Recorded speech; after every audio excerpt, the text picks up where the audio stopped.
Corona वैश्विक महामारी के खिलाफ लड़ते लड़ते अब हम अनलॉक 2 में प्रवेश कर रहे हैं और हम उस मौसम में भी प्रवेश कर रहे हैं जहां सर्दी, जुकाम, खांसी, बुखार ये सारे न जाने क्या क्या होता है, ये मामले बढ़ जाते हैं। ऐसे में मेरी आप सभी देशवासियों से प्रार्थना है कि ऐसे समय अपना ध्यान रखिए। साथियों, ये बात सही है कि अगर कोरोना से होने वाली मृत्यु दर को देखें तो दुनिया के अनेक देशों की तुलना में भारत संभली हुई स्थिति में है। समय पर किए गए लॉकडाउन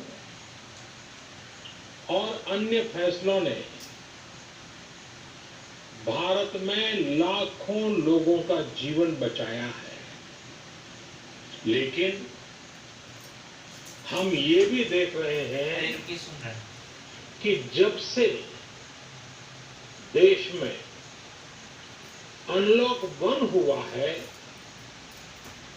व्यक्तिगत और सामाजिक व्यवहार में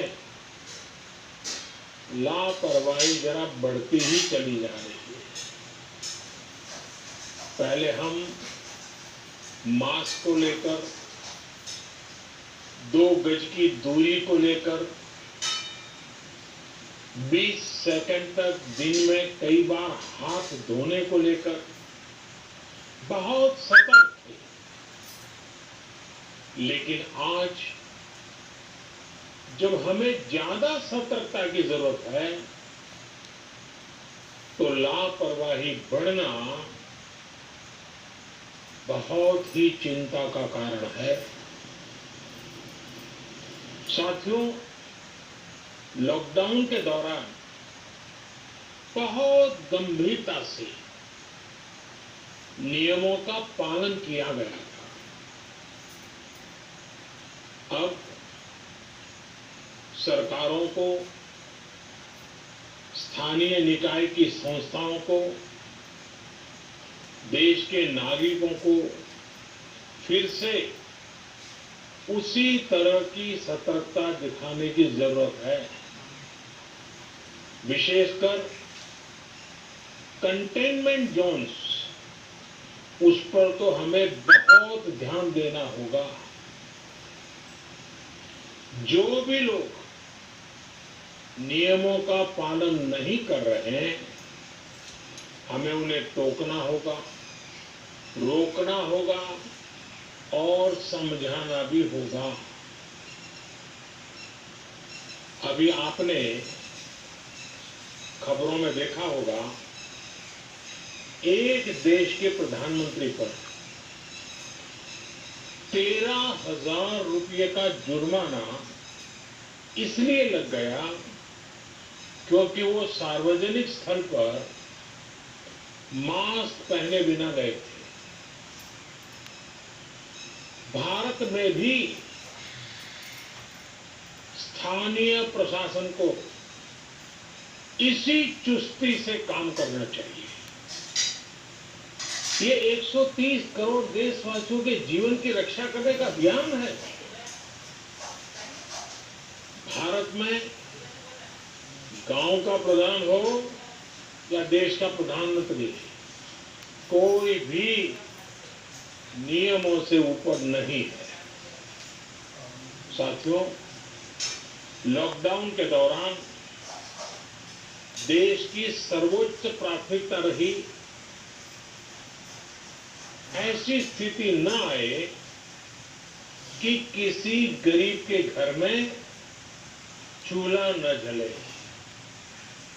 केंद्र सरकार हो, राज्य सरकारें हो, सिविल सोसाइटी के लोग हों, सभी ने पूरा प्रयास किया कि इतने बड़े देश में हमारा कोई गरीब भाई बहन भूखा न सोए, देश हो या व्यक्ति। समय पर फैसले लेने से, संवेदनशीलता से फैसले लेने से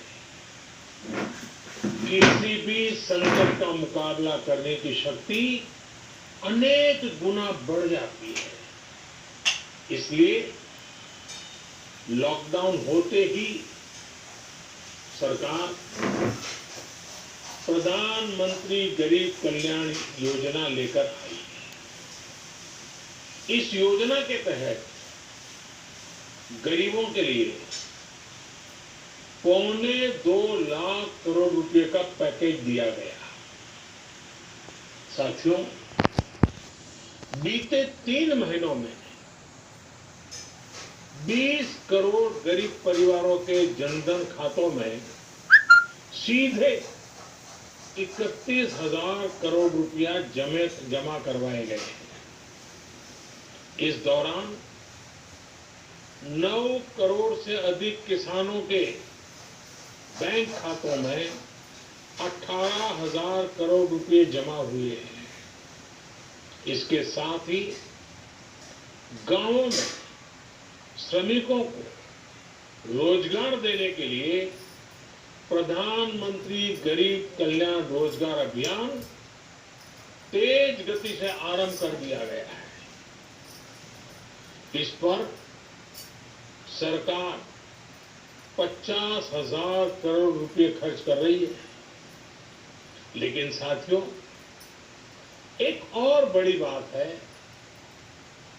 जिसने दुनिया को भी हैरान किया है, आश्चर्य में डुबो दिया है। वो ये कि कोरोना से लड़ते हुए भारत में 80 करोड़ से ज्यादा लोगों को 3 महीने का राशन, यानी परिवार के हर सदस्य को 5 किलो गेहूं या चावल मुफ्त दिया गया। इसके अतिरिक्त प्रति परिवार हर महीने 1 किलो दाल भी मुफ्त दी गई। यानी एक तरह से देखें तो अमेरिका की कुल जनसंख्या से 2.5 गुना अधिक लोगों को, ब्रिटेन की जनसंख्या से 12 गुना अधिक लोगों को और यूरोपियन यूनियन की आबादी से लगभग 2 गुने से ज्यादा लोगों को हमारी सरकार ने मुफ्त अनाज दिया है। साथियों, आज मैं इसी से जुड़ी एक महत्वपूर्ण घोषणा करने जा रहा हूं। साथियों, हमारे यहां वर्षा ऋतु के दौरान और उसके बाद मुख्य तौर पर कृषि क्षेत्र में, एग्रीकल्चर सेक्टर में ही ज्यादा काम होता है। सुन रहे हैं मामी। अन्य दूसरे सेक्टरों में थोड़ी सुस्ती रहती है। जुलाई से धीरे धीरे त्योहारों का भी माहौल बनने लगता है।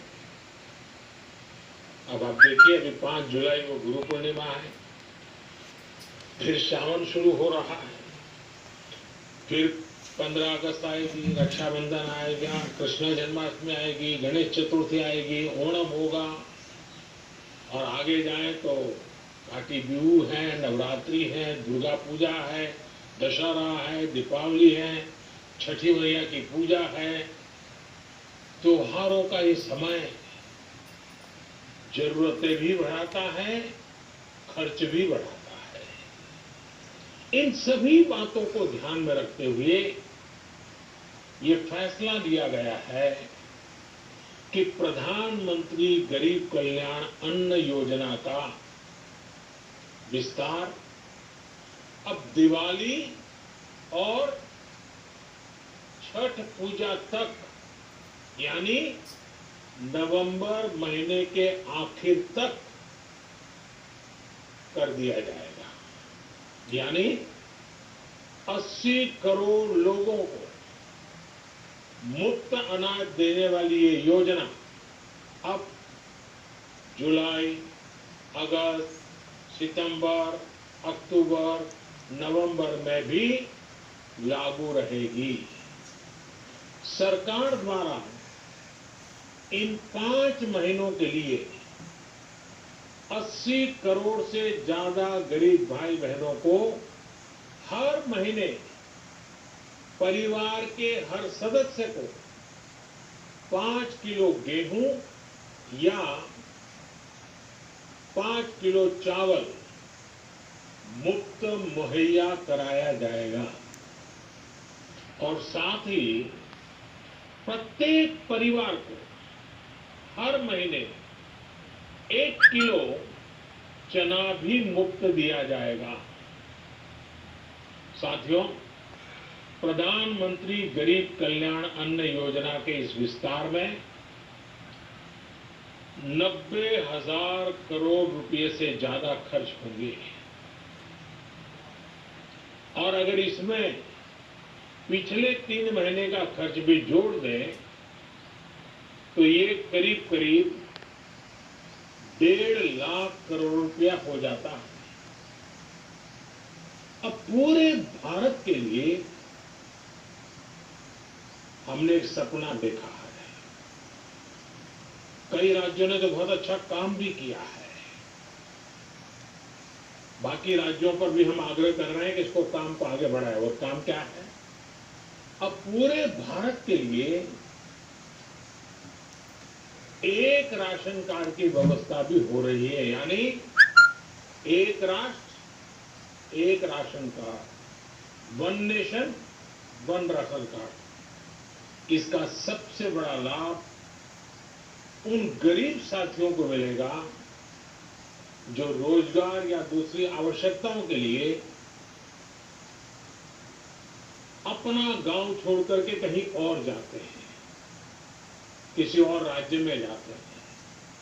साथियों, आज गरीब को, जरूरतमंद को सरकार अगर मुफ्त अनाज दे पा रही है तो इसका श्रेय प्रमुख रूप से 2 वर्गों को जाता है। पहला, हमारे देश के मेहनती किसान, हमारे अन्नदेवता, और दूसरा हमारे देश के ईमानदार टैक्स पेयर। आपका परिश्रम, आपका समर्पण ही जिसकी वजह से देश ये मदद कर पा रहा है।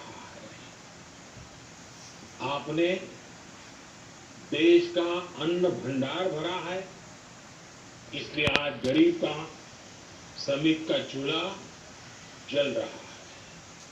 आपने ईमानदारी से टैक्स भरा है, अपना दायित्व निभाया है, इसलिए आज देश का गरीब इतने बड़े संकट से मुकाबला कर पा रहा है। मैं आज हर गरीब के साथ ही देश के हर किसान, हर टैक्स पेयर का हृदय से बहुत बहुत अभिनंदन करता हूं, उन्हें नमन करता हूं। साथियों, आने वाले समय में हम अपने प्रयासों को और तेज करेंगे। हम गरीब, पीड़ित, शोषित, वंचित हर किसी को सशक्त करने के लिए निरंतर काम करेंगे। हम सारी एहतियात बरतते हुए इकोनॉमिक एक्टिविटीज को और आगे बढ़ाएंगे। हम आत्मनिर्भर भारत के लिए दिन रात एक करेंगे। हम सब लोकल के लिए वोकल होंगे। इसी संकल्प के साथ हम 130 करोड़ देशवासियों को मिलजुल करके संकल्प